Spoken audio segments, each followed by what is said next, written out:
Okay, hi, we'll get started. Session's entitled Concurrent, Intraoperative Quality Assessment in CABG should be mandatory. I'm Stephen Freems, I'm a cardiac surgeon from Toronto, Canada. Joining me are two people who organized this meeting and should be familiar faces to everyone in this room, David Taggart and John Busquets. Our first talk is by Mario Cadino, and his talk is entitled Graft Assessment by TTFM, What Do the Numbers Mean? Mario. Thanks, Stephen. It's me again. Yeah. So this first talk is really like the basic of TTFM. It's supposed to be like an introduction to the technique. For those of you who use the technique routinely, would probably be totally not interesting, so you can just leave and come back in 10 minutes. But for those who are not familiar with the technique, again, this is really an introduction. And I must disclose that I will essentially quote an expert consensus paper that we published a few years ago on CIRC. Many of the authors are in this room or in this podium, and this is, at the moment, the only expert consensus document on the use of the technology. First, before we start looking at the number, remember it's important how we get those numbers, how we measure and we use the flow probe. So the probe to vessel alignment is important. The size of the probe is important. There is always the temptation to use one single probe for all your graft. Then if you have a 5 millimeter saphenous vein and the 2 millimeter ITA in one of the two, your flow measurement will not be accurate. So probably you should ask for a second probe. And the probe should be perpendicular to the graft. The graft should be as straight as possible. If you don't do that, your measure will be inaccurate. The key measurement we all look at is the mean graft flow. We are familiar with the pink and the blue trace. The pink is systole and the blue is diastole. For a simple-minded person like me, blue is good and pink is less good. The mean graft flow is influenced by a variety of factors, as in this slide. Some of them you can control and some other you cannot control. So everything that has to do with the technical aspect of the anastomosis you can control. But then the size of the target vessel, the runoff, the viability of the myocardium, those are also important determinant of mean graft flow, and this is really nothing you can do to change them. And this is how it looks like. So this is your medicine flow screen, and on the right upper quadrant you have the graft flow. In this case, it's a very good flow. The second important measure is the pulsatility index. There is a formula to derive it. It's in this slide, but it essentially is an estimate of the resistance of flow in your graft. The PI is influenced by some factors that are technical, but also some non-technical factors, in particular the amount of competitive flow. And again, if we look at our screen, this is on the other side of the upper part of the screen. And again, in this case, 1.5, I will not discuss a threshold, but it's a very good one, one you generally achieve to get. The percentage of backward flow is not very used. It essentially represents the proportion of flow that instead of going from the graft to the coronary, go the other way around from the coronary to the graft.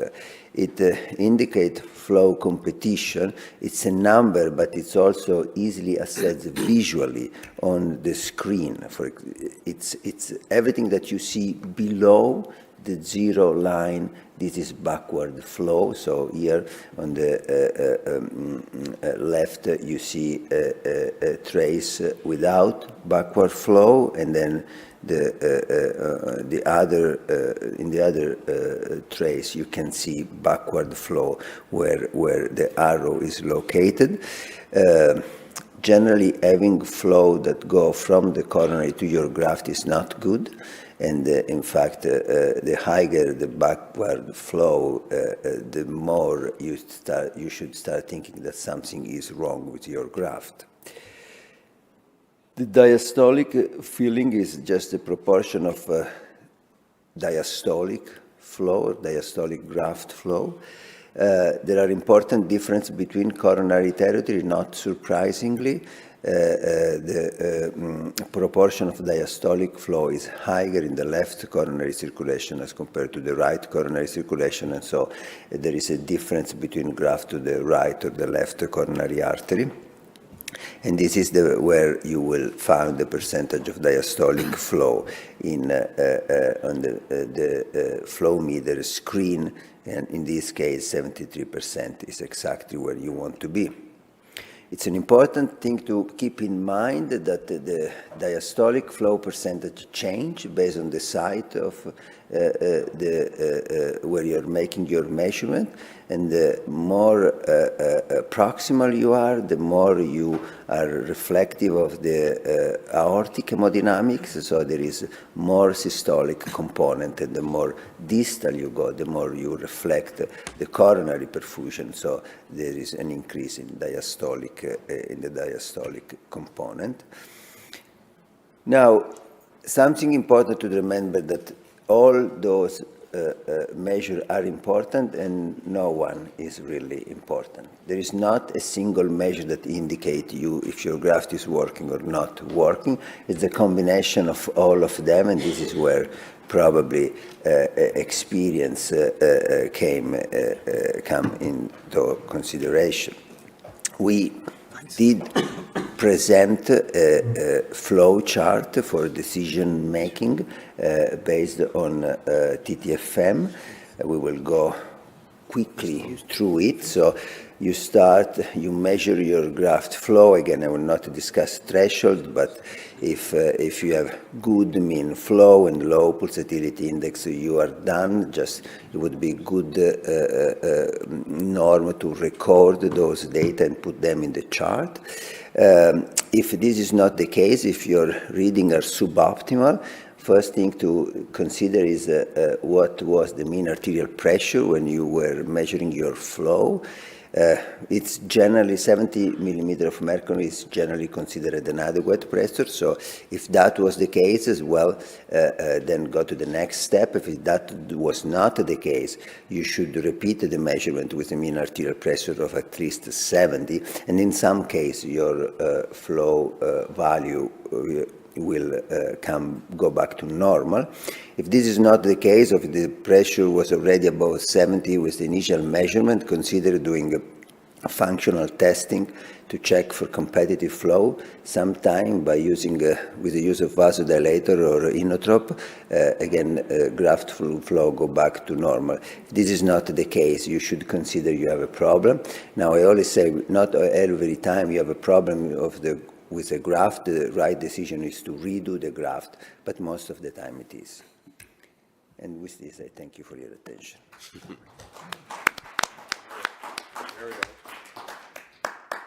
a seat. Thank you, Mario, for yet another wonderful lecture. And on a very important topic. We want to encourage the use of intraoperative graft assessment, and the foundation of that, of course, is understanding what the numbers mean in order to have some confidence in using them to improve your care of your patient. And that might be different whether you're operating on pump or off pump, and that's the topic of our next speaker, Dr. Dror Levinar from Haifa, Israel. I had the privilege of having him as a fellow and participating to a limited degree in his surgical education. And he's now back home in Israel, but he's going to present this data on off-pump versus on-pump interpretation of TTFM. Thank you. Thank you for this. privilege of the podium and for allowing me to present on this. I think it's important and we need to delve in. Working? Working? Unfortunately, this is a very short slide for me. So what's our objective? We want to talk about reviewing the data and interpretation of TTFM parameters in on versus off-pump procedures. We want to see if there are differences. And I think the more important question, once we find if there are differences, we need to ask ourselves, should we set different parameters for each procedure? To do this, I went into the data. We'll review it in chronological order. Hopefully I did not miss any important studies on the way. So what do we know, or what do we think we know? We'll start in Germany, 2003. This is, like most papers, a single center study. Parameters measured were mean graft flow and CPK and troponins. I should mention that I focused on mean graft flow and PIs. That's what effectively most studies do, and I think that's what most of us do. They had 700 patients with almost 1,900 grafts in the on-pump group and 200 patients with almost 300 grafts in the off-pump group. And as you can see here in Table 2, there were some very pronounced differences between on and off pump with higher flows in the on-pump group. Interestingly, I don't know if surprisingly or not, this was accompanied by lower CKMB and troponin release in the off-pump group. So we have higher flows in the on-pump, but lower CKMB and troponins in the off-pump. Next, Annals-of-Thoracic Surgery, 2004, a study from Denmark, another single-center study. Parameters measured were flow, and this time this was in the lima and then the SVG, and this was divided to total flow and flow per anastomosis. They had 120 patients in the on-pump group and almost 100 in the off-pump. And if we look, again, Table 2, so they measure mean graft flow in the lima and flow per anastomosis and total flow in the SVG, and compared men to women. They found no differences in any of the grafts between on and off-pump flow, and again, not surprisingly, there were lower flows in women. We go back to Germany, 2005, another single-center study. Here they had 445 patients in the off-pump group, and they retrospectively compared them to another 445 patients on pump, and they compared them with relation to the grafts used, the targets, and so forth. Parameters measured were mean graft flow and PIs. And they found an average higher flow in the on-pump group than in the off-pump group. This was 44 milliliters per minute versus 39, with lower PIs, 2.1 to 1.9. And this true was for all grafts, apart from the lima to the LAD. Here we see the grafts for the PI in the LAD, DIAG, RCA, and OM, and there was no difference in the lima to the LAD, and they concluded that the higher technical difficulties of constructing anastomosis on the either lateral heart or inferior was the so-called culprit for the lower numbers in the off-pump group. And that's the reason that there was no difference in the lima to the LAD. We next go to the UK, 2008, Professor Taggart. 100 patients, 80 in the off-pump group, and 20 in the on-pump group. And this and mean graft flow, was significantly higher. We can see the ITA, radial artery, and longitudinous vein, and mean graft flow was significantly higher in the on-pump group with a much higher flow-to-pressure ratio, since, like other studies, the pressure in the off-pump group was higher, and we know that flow is directly related to pressure. The higher the pressure, the higher the flow. So we had higher flows in the on-pump with lower pressures, and thus a higher flow-to-pressure ratio. As expected, mean graft flow was higher in the vein than in either the radial artery or the ITA. We're staying with Dr. Taggart. It is now 2019. This analysis focused on venous versus arterial conduits to the left system, but also measured differences in on and off-pump surgery and measured all TTFM parameters.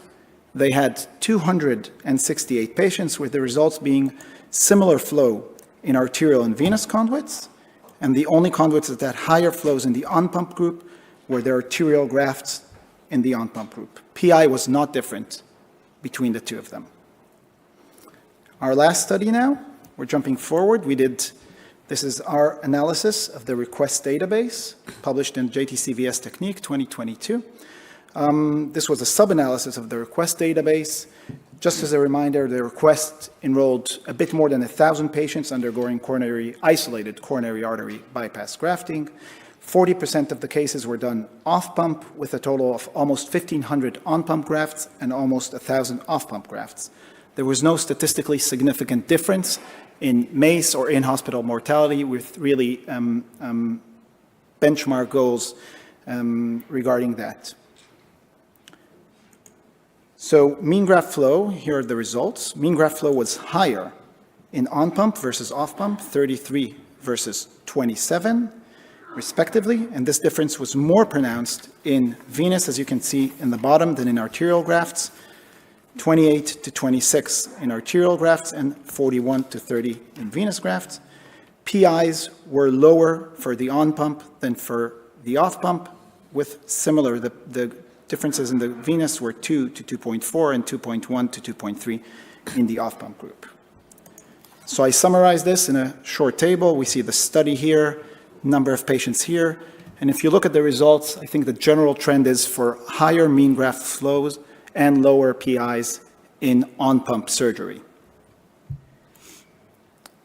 So just to close off, first, the recommended cutoff values come from a mixed cohort. If you look back at the studies that set the parameters, they were mixed, sometimes more on, sometimes more off, but this is not either or. The values come from both. Now we have to ask ourselves, and I touched that in a few points, is the higher mean graft flow and lower PI the result of inherent differences in the procedure? And since we don't see any differences in MACE or mortality in most of the papers comparing the both, then we can most probably assume that the differences are intrinsic to the procedure. Cross-clamping in on-pump surgery results in hyperemia, higher flows, low resistance, and that's why we see higher flows in the on-pump group. And this begs the question, which I'm not going to try to answer, but should we set different TTFM parameters for on and off-pump procedures? We see in some of the papers differences are very pronounced, 10, 15 milliliters per minute for mean graft flow, and when the bar is set at 15 milliliters per minute as a normal value, that could be a very important difference. Thank you very much for your time.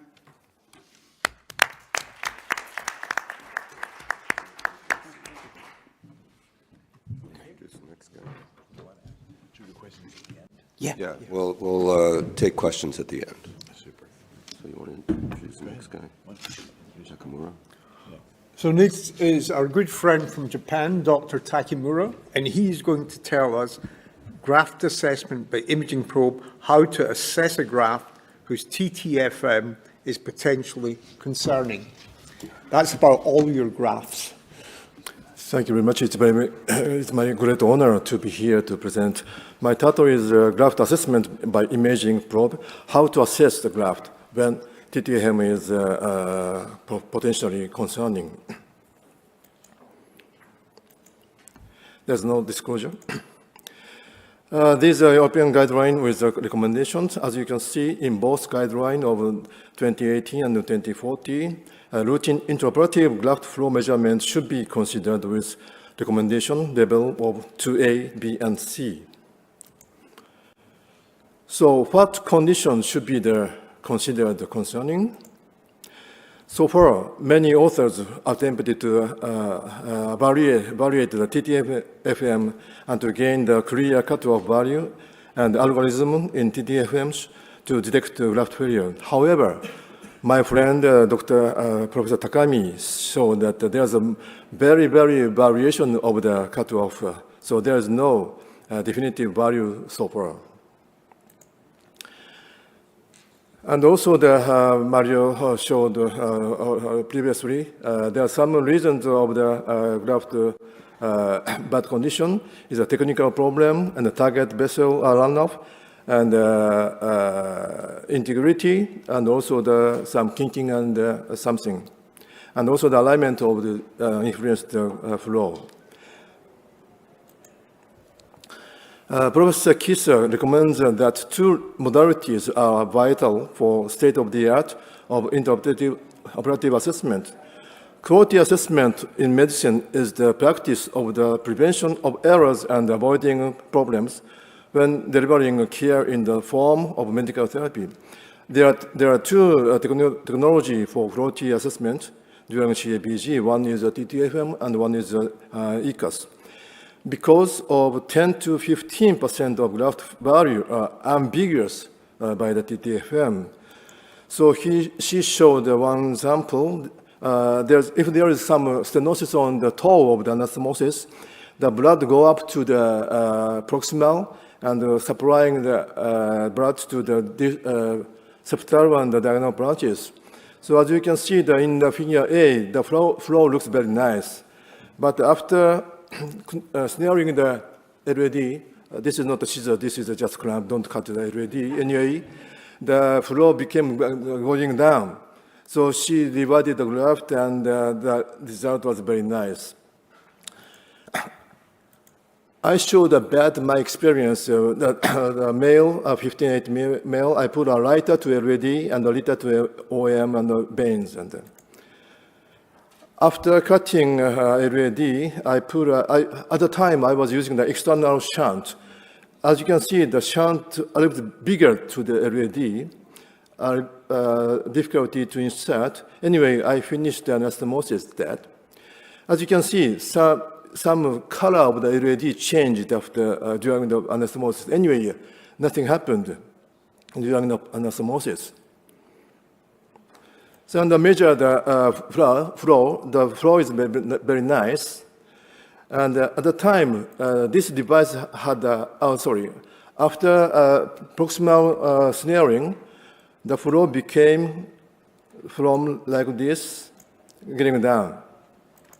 So at the time, this butterfly had Doppler echo, so I put a Doppler on the distal to the LAD. The flow is bad. However, the flow for the proximal LAD is very nicely retrograde flow. So I decided to put another vein graft on the distal LAD. As you can see, there is no blood at all from the anastomosis, open the artery. And after inserting the probe, it can be go up to the proximal, so it might be the antegrade dissection. So I put a vein graft, and the patient tolerated very well the procedure, and the flow is okay. But disappointingly, the LAD was occluded just after the anastomosis, and the vein to the LAD was opened, and the patient survived very well. And Dr. Desai showed the same phenomenon on the right coronary, but TTFM showed a very nice flow. The another thing is the competition. Dr. Haberstad showed a very good experimental model but using the pig, total occluded and normal and very stenosis and some deep stitch on the toe of the anastomosis. So I want to say that when we measure the flow, I recommend that to make this figure using the proximal occlusion test, like figure A. And this paper also recommended routine snaring of the LAD should be done to pretend potentially unnecessary intraoperative graft revisions. So this is a little bit old one. So using the snaring tape, so this patient had a very good flow, and after the occlusion, the flow decreased. But this patient, the flow is very marginal, but after closing the proximally, the flow increased like this. So in case, even after the POT, flow is very bad, so I divided, and after that, the flow was very nice. And this is very marginal. The flow is very low, and usually we should divide, but after snaring, the flow increased a little bit. So I did this imaging. The anastomosis site looks very nice, and the Doppler showed a very good flow. And similarly, after the POT, proximal occlusion test, the flow became from this bad condition to a little bit improved.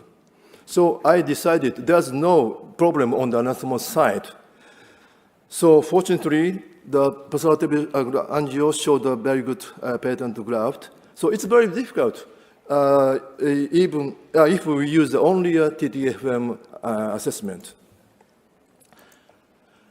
So during this period, I had 380 detail-ready anastomosis, and I did a revision on the 14 patients. The reasons are the dissection of the liter and the foreign body, narrowing the anastomosis, and also the lowering intimal wall inside.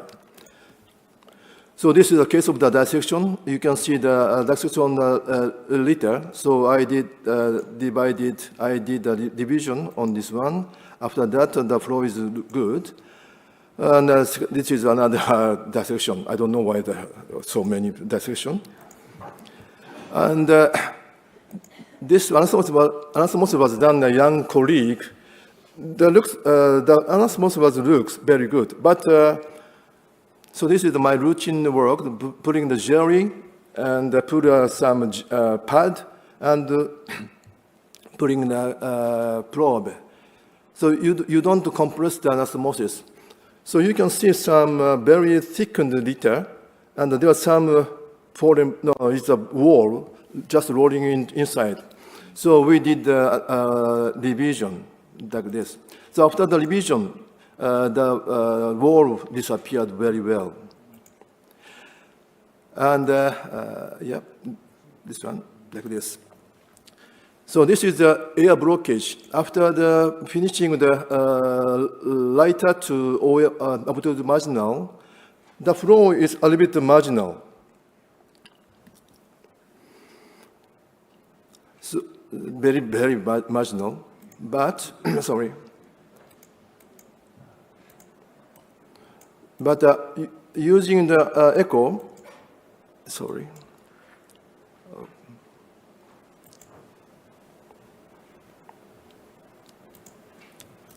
Oh, sorry, it doesn't work. Sorry, just a moment. So I did imaging assessment.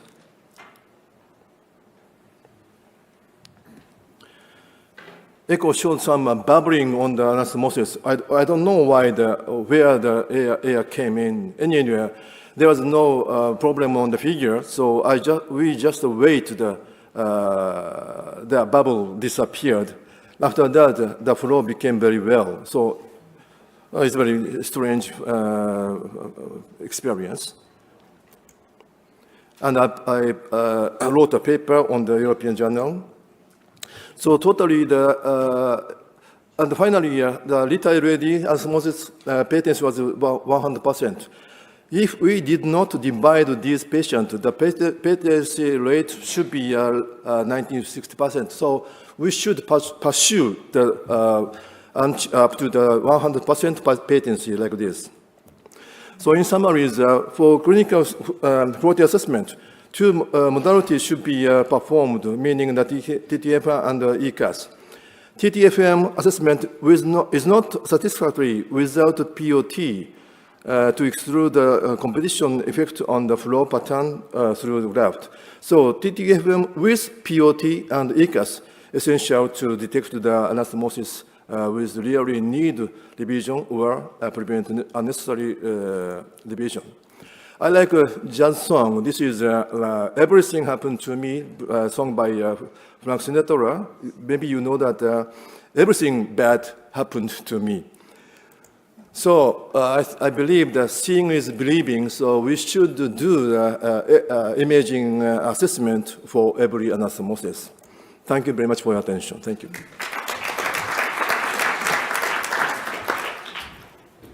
Our next speaker is Mohan Lally. Is Professor Lally here? Yeah, she come. Oh, here we go. Great. She's going to be talking about TTF decreases adverse events and early post-op outcomes. In other words, the clinical benefit, not just the patency benefit with the graft assessment. Thank you. Thank you. Thank you very much for the invitation. It's a real pleasure for me to be here. I will try to prove that in 10 minutes that transit time flow measurement can decrease adverse event in early postoperative period. I have nothing to declare. Everybody knows that transit time flow measurement and epicardial sonography help to identify potential graft problem during CABG, but the level of recommendation still stay in 2A because concerning clinical impact of transit time flow measurement, the publications are controversial. For example, when Kaiser published in 2010, then that high PI more than 5 can predict outcome and particularly mortality. There is another publication recently in 2021 that the authors conclude that the association of transit time flow measurement and clinical outcome is uncertain. The reason for these controversies is that there are many variables between graft occlusion and clinical status, like the target vessel, the viability of the grafted area, competitive flow, and many other factors. But more studies support this association than refute it. On the other hand, between different factors that have the effect on graft patency, graft occlusion due to technical errors occur mainly in the early postoperative period. So potentially, defining the problem during CABG can prevent early clinical events. So based on this hypothesis, there are recently a growing body of evidence that suggests that transit time flow measurement can reduce adverse events in early postoperative periods, and at the same time, they define the predictive value of transit time flow measurement. For example, in a publication in Journal of Thoracic Disease in 2022, we can see that the authors concluded that the patient have less major advanced cardiac event and mortality when pulsatility index is lower than 3 in arterial grafts. In another publication in 2023, on 1,933 patients, the authors defined by multivariable logistic analysis that high pulsatility index was an independent risk factor for major advanced cardiac event, which is also true for every type of anastomosis from end to side to side, or even sequential anastomosis. Request study is another vast study that confirms transit time flow measurement and high-frequency ultrasounds may improve the quality, safety, and efficacy of coronary artery bypass surgery. We did also 2 studies in our center in France about the effect of transit time flow measurement on early postoperative clinical outcome. The first one, which was a single-center, non-randomized retrospective study, was a comparative study. This study, which is published in 2022, has for objective to evaluate the impact of transit time flow measurement on early postoperative outcome in total arterial coronary vascularization. I said total arterial vascularization because in our center, we do 100% of the anastomosis with bilateral mammillary artery in Y configuration in sequential anastomosis. So depending to the surgeon's practice, graft assessment was made or not during surgery. In the group without assessment, normally there was not any graft revision, but the rate of major advanced cardiac event was 7%. In the group with assessment, the rate of revision was 1.4%, but the rate of major advanced cardiac event was reduced significantly. That we also confirmed in univariable analysis that absence of transit time flow measurement is a significant risk factor for major advanced cardiac event. Even if the two groups was not the same and they have different characteristics and the study was not randomized and was depending just to the surgeon's practice, but different type of multivariable regression analysis confirm that transit time flow measurement is protective against major advanced cardiac event, which was the key finding of our first study. Our second study was a prospective national multi-center study. This study, which is done from 9 centers in France, was on 1,176 patients.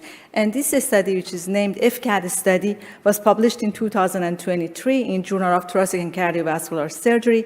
The objective of this second study was to verify the correlation between the results of Doppler measurement and the occurrence of early postoperative new coronary events and mortality. As you can see in result, the rate of coronary revision was 2%, and as you can see, there was an important improvement in mean gradient flow and reduction in pulse vitality index after revision. And in univariate analysis, we can conclude that inadequate mean gradient flow, especially in LAD anastomosis, is a predictive factor for major advanced cardiac event, which is also confirmed by multivariable analysis.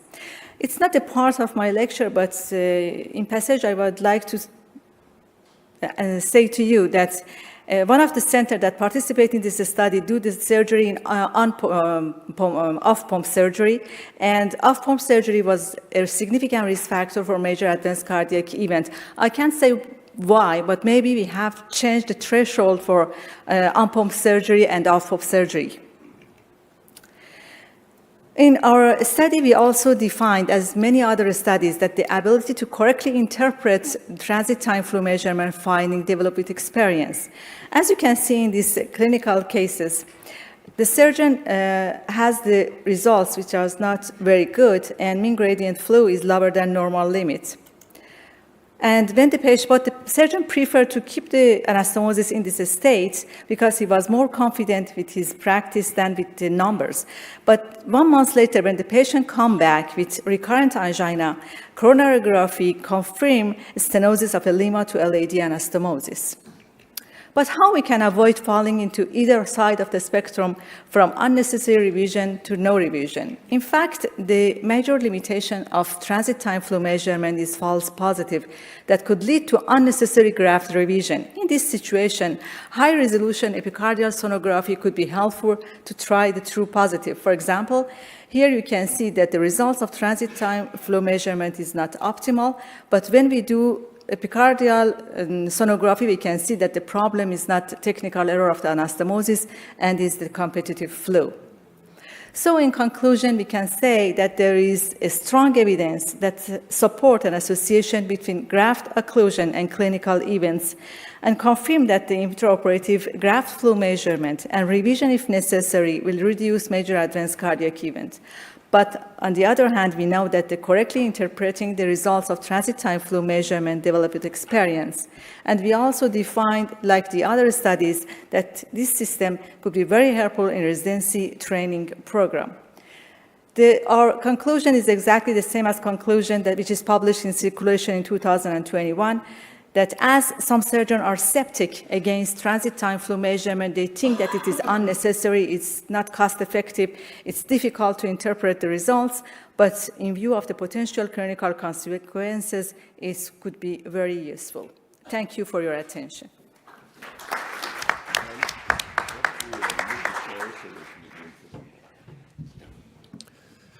So, final talk for this session is Vipin Zamfar. He's going to talk about the present future quality control for CABG. Dr. Zamfar is from Edinburgh, UK.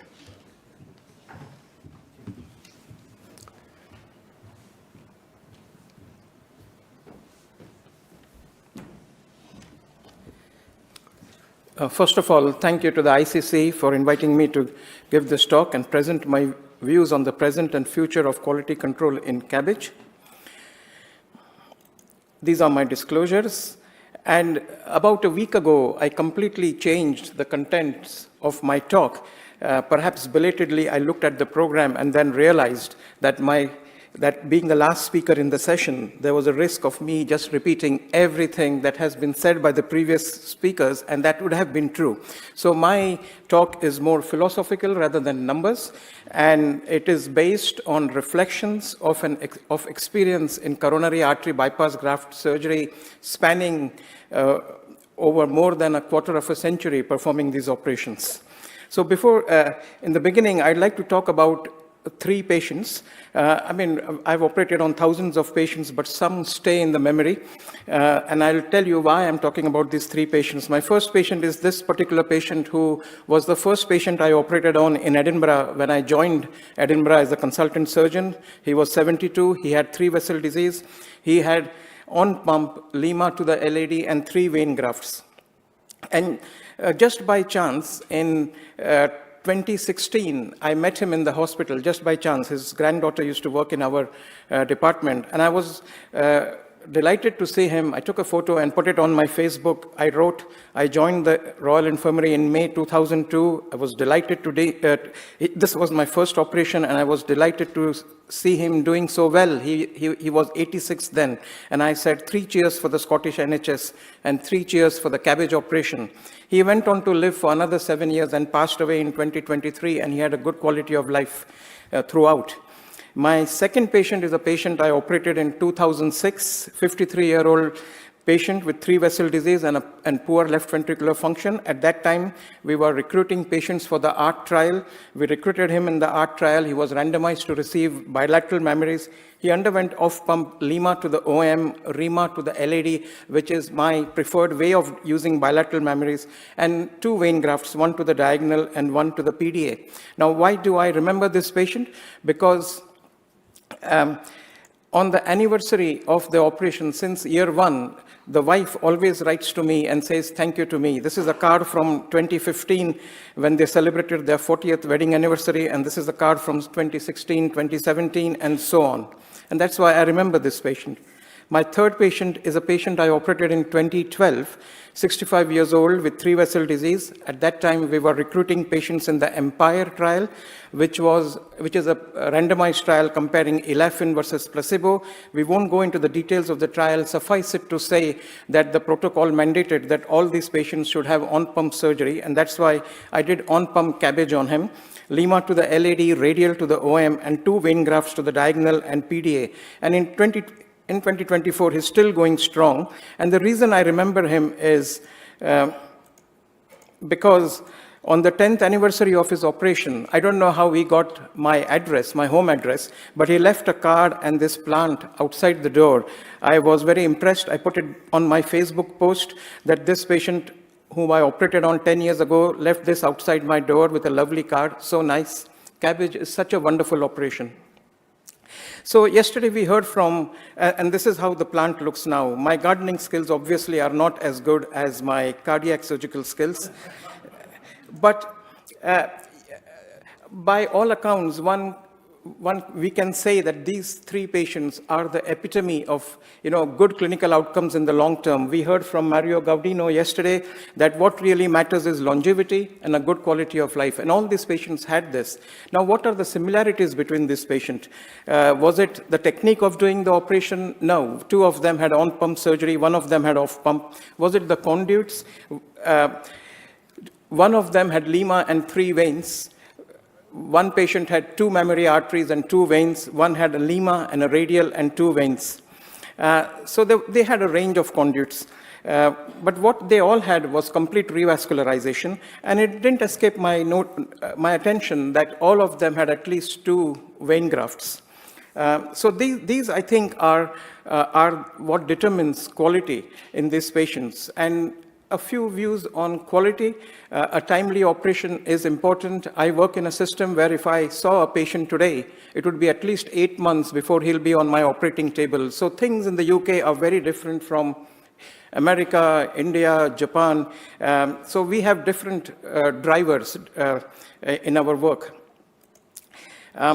So I also believe that when a surgeon goes to the operating theater, he should do the operation that, in his opinion, he should have insight.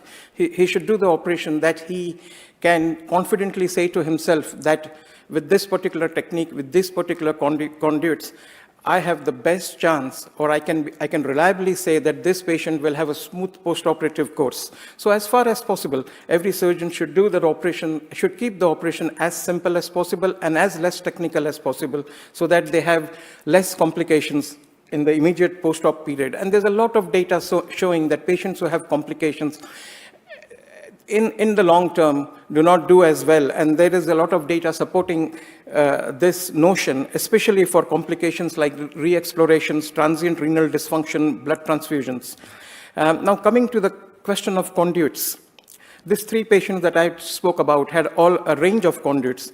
In general, arterial conduits are better, and in my practice, the default is arterial conduits. I use veins only when, for whatever reason, I can't use arteries. But there is a lot of data from observational studies that arterial conduits do very well. That kind of data is not available from randomized controlled trials. And why do observational studies show that arterial grafts are better? I believe it is because in the observational studies, those patients have been operated on by experienced surgeons, and experienced surgeons choose their patients properly. And perhaps there is a lower incidence of some risk factors like morbid obesity, diabetes, COPD, or cardiomegaly in these patients who have arterial grafts. Coming to flow measurement, which was the backbone of my talk, the earlier talk that I had prepared, I think flow measurement is absolutely essential, and all the speakers who have come here before me have shown that how doing routine flow measurements can improve the quality of the work that is done. In our unit, we use flow measurements in all patients, and since 2015, and we believe that it is easy to do, it is reliable, it adds very little time to the operating procedure, and it provides invaluable information to the surgeon and helps him in the post-operative management, even if he decides not to revise grafts. That is a judgment call.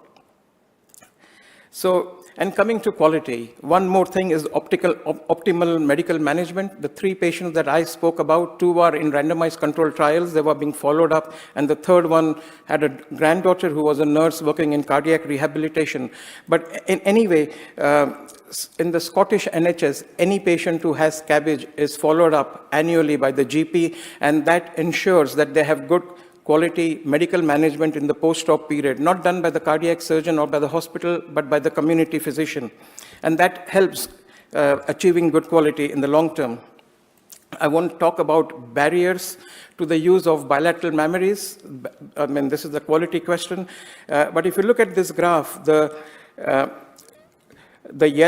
orange one is the incidence of patients in the UK who have more than 1 arterial graft. Forget bilateral mammaries. This is more than 1 arterial graft. Could be lima and radial as well. And it's consistently between 10 and 20%. So coming to barriers to flow measurement, yesterday we heard Carrie from Medistim say that only 20% of patients in the UK have flow measurement. So what are the barriers to more routine use of TTFM? Well, it adds some time, but I don't think that's a good enough excuse. I think the main barrier is the TTFM has the potential to tell a surgeon that his anastomosis is not perfect. And for the average surgeon, on an average day operating in theaters, he's not sure how to deal with a result that is not so good. So those are the barriers, but I believe that these barriers will be overcome in the months ahead or the years ahead, unlike the barriers to the use of bilateral mammaries or more arterial grafting, and the numbers for which the numbers have not changed over the last decades. And because I'm also speaking on the future of quality in CABG surgery, I'll make these predictions for UK practice at least, and I would like to think that 5 years from now, I would be able to look back at this slide and say I was correct. The use of arterial conduits in the UK will still remain the same. Less than 20% of patients will have 2 arterial grafts. The uptake of TTFM flow measurement will reach all units. At present, about 20% of units in the country have the TTFM machine. It will reach all units, and universal use will become the norm. Coming to CABG workload, in 2000, we did 25,000 CABG procedures in the UK. The number has been consistently going down. In 2015, we did only 15,000 CABG procedures. If you look at the numbers in Scotland, between 2015 and 2022, we've had a 40% fall in the number of CABG procedures. And I think that will be the norm in the UK as well. And we would be doing about 10 to 12,000 procedures annually in the UK. My last thoughts on TTFM. I think as surgeons, when we go into into theaters, we want to do a perfect anastomosis. We want to do a perfect operation. And TTFM is a machine, is a tool that allows us to do that. And with that, I will end my talk. Thank you very much to the ICC for giving me this platform. Thank you very much. Okay, the session is now open for questions. Everyone in the audience, please join us. Use the microphones and introduce yourself, Can I ask please. the question we asked at the lunchtime seminar yesterday? How many surgeons in the room would routinely use TTFM for graft assessment? So certainly over half. And how many surgeons would also use ultrasound assessment in addition to TTFM? Sometimes. So, but much less than TTFM alone. Okay. So, I have two follow-on questions to that. For those of you who use TTFM and don't routinely use ultrasound, is it because of the additional, I'm going to give you three choices of why you don't use routinely ultrasound. One, you don't think it's useful. Two, it costs too much or you don't have it. Or three, you find it so cumbersome you hate using it. So the first, you don't think it has any utility. All right. Two, it's too expensive, you don't have it. Or three, it's cumbersome and you hate using it. Okay. About one-third, one-third, one-third. Another reason, John, it's difficult to interpret those images. I need a learning curve. You're saying it's difficult to interpret those images. I would argue that the images need to be made better. Yeah, it is difficult to interpret them, and there's a learning curve, and it takes a long time to get there. Yeah, anyway, I won't. I agree, but I think Professor Takamura had a good technique to maybe make it easier for The silicone pillow. basis. Yeah. Question from the floor. Hello, if you don't have the TTF, but you have the ultrasound, would that be okay? Is that your situation? You don't have either. Actually, it's an interesting question. I don't know anybody who uses epicardiac ultrasound but not TTFM. Is there someone in the audience who has that experience or that practice? I think the I believe Gabrielle Jamarco. ECAS shows only the figure, but you should do the functional assessment. Even if the figure is okay, sometimes there's some dissection proximal on the litter, and you should check the flow. I have found it most useful for either finding intramyocardial vessels or occasionally interrogating an anastomosis that is associated with a mediocre TTFM. And sometimes that mediocre TTFM is because there's a problem with the conduit. So I think it's important if you're going to use ECOS that because you have you're interrogating a graft and you're trying to figure out why the TTFM is unsatisfactory, don't just focus on the anastomosis. Go all the way along the length of the conduit because the problem may not be your anastomosis. Yeah, that's a very good point. Terry Kieser. Yes, thank you all for the most fabulous furtherance of the science of TTFM and epicardial ultrasound. I enjoyed every single talk. I just had one, I'm not sure, Dror, if you had maybe I was listening, a reason for why on pump has higher flows.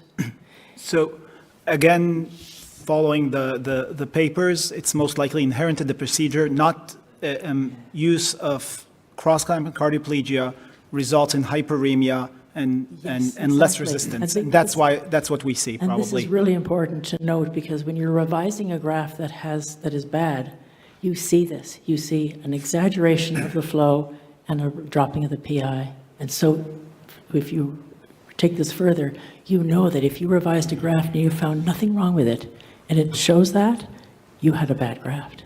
So thank you. Just want to make that point.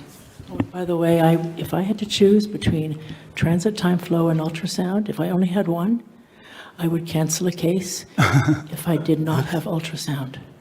Gabriele DiMarco started decades ago using ultrasound. I think the same time as before transit time flow.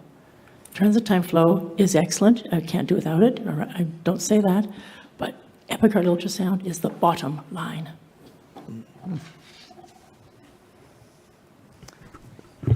Hi. Thank you very much. No problem. I'll be very brief. I'm Danielle Spriggan, a cardiac surgeon in Philadelphia. I am a young surgeon who has transitioned from becoming from an on-pump surgeon to more of an off-pump surgeon, as is normal in my practice. I think one of the things I've thought about, I use TTFM routinely in every case, is I would be curious to know the people who are predominantly on-pump versus off-pump surgeons, the rate at which they use TTFM. And I say that because if you are a predominant on-pump surgeon, uncomfortable with off-pump surgery, the thought of recross-clamping, recardiopleging can be quite daunting, and revising that anastomosis that you've done. If you're an off-pump surgeon or comfortable with off-pump, it's less daunting, which has become the case for me as a young surgeon. So the thought of revising something off-pump is no big deal. So I do wonder if being comfortable with doing off-pump anastomoses and revisions plays any part in people who adopt TTFM a little bit less. That's a very interesting comment. For us doing bilateral arterial inflow as a routine, we measure the flow in each graft as we complete it. And it's representative of, we presume, of what we're going to have at the end of the day. Obviously, if you're cross-clamped, you don't get to do that along the way. You only get to do it after the clamp comes off.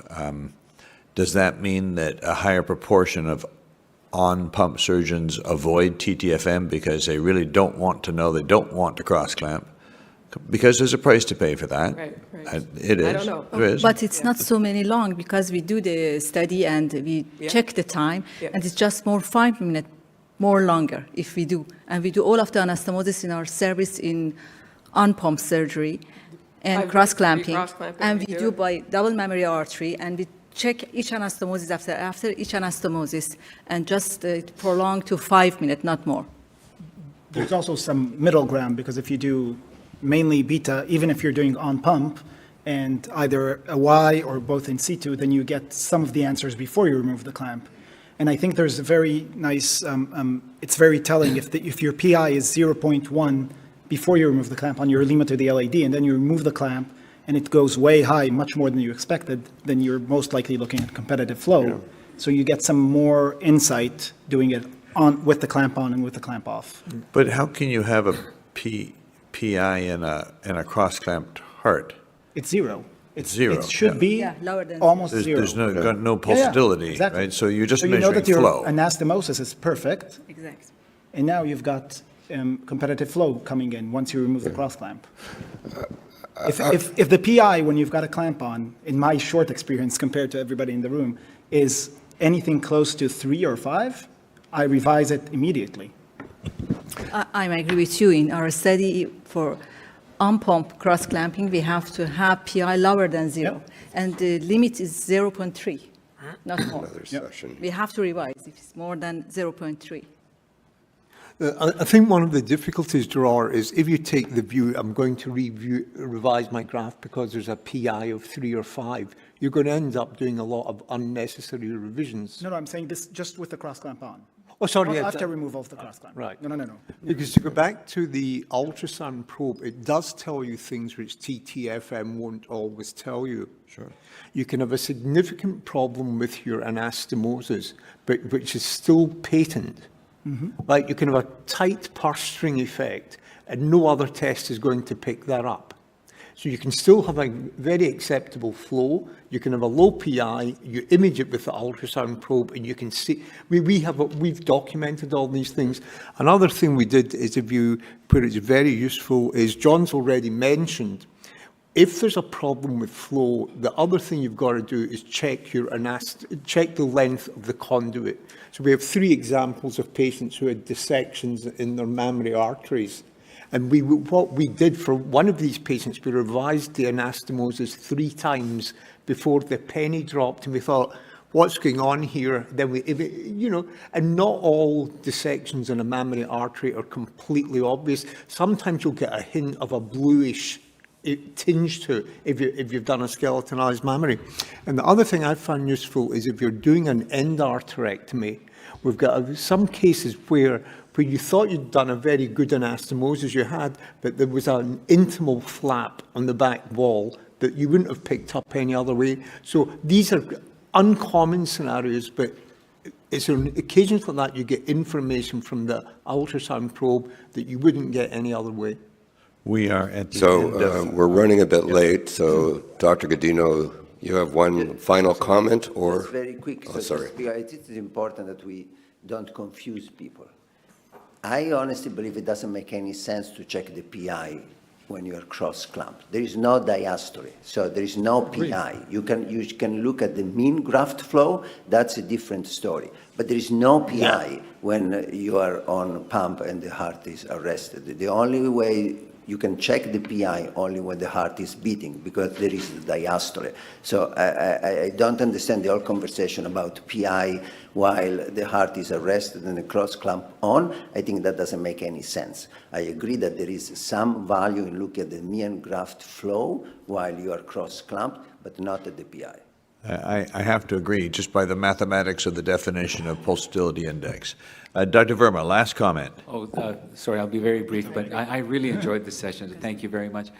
It would be wonderful to do a survey to see how many people or how many surgeons actually, respond appropriately, to a abnormal, TTR or TTFM, flow. And I find that, at least at our institution and others, that people use it more as a sensitivity tool, to rule out a problem, as opposed to sort of a specificity, to say, well, this is a good graft. And, I've seen people with, talk themselves out of doing something, even in the face of, abnormal flows. So I think one is the science, but I think the bigger question is to try to put forward sort of, knowledge translation sort of efforts to make sure that an algorithm is followed. So I think in clinical trials, when we do them, it would be nice to actually capture not only, clinical outcomes, but also, what were the knowledge, perception, et cetera, of the surgeons, and did they act upon what they saw or not? Because I think there's a great variation in that. My second quick point around sort of quality indices, all quality metrics that I've seen for the last 2 decades have always looked at technical expertise and clinical outcomes, whether they're short-term or long-term. But I haven't seen any quality metrics yet that actually, hold surgeons or institutions accountable for choosing the right case or choosing the right patient or bringing the right patient to the operating room or actually sewing the right grafts to the right targets, which oftentimes are only identified incidentally after an angiogram is done, to say, oh, you put the vein to the wrong OM, or you put this to the wrong diag, or, things of that nature. So I think as we move forward and try to improve our outcomes, it's not just technical expertise in the short term and 30-day outcomes, but if you bring the wrong patient to the operating room, you're going to have the wrong outcome. And if you sew the wrong grafts to the wrong target, you're going to have the wrong outcome. So some sort of metric like... If I could just make a quick comment and we'll finish up, hopefully. The point you made a very good point in your opening comments. You said the difficulty is not when you've got a very good graft, it's what you do when you've got a flow that looks a bit problematic. You then do need an algorithm to go through and work out what the problem is. You've got to follow that, right? Is it the anastomosis? Is it the conduit? Because you want to, as we've said, rule out dissections. Eventually, you might come down and decide it is competitive flow, and you can do the proximal occlusion test. But that's where the ultrasound probe is useful for things. If the graft is blocked or has a terrible flow, you don't need an ultrasound probe. Although it can still help you elucidate the problem. But it's where you go out, and in my experience, I said this the other day, I found about 10% of all TTFM measurements I did. 90% were great, there was no question. But about 1 in 10, you are left wondering about your graft, in my experience. So I think, to conclude, I think most of the people in the audience use TTFM, few use ultrasound. I think for many that's an economic issue. For some it's that they don't feel comfortable using it. I think probably the learning curve of ultrasound is greater than the learning curve of TTFM. Yeah.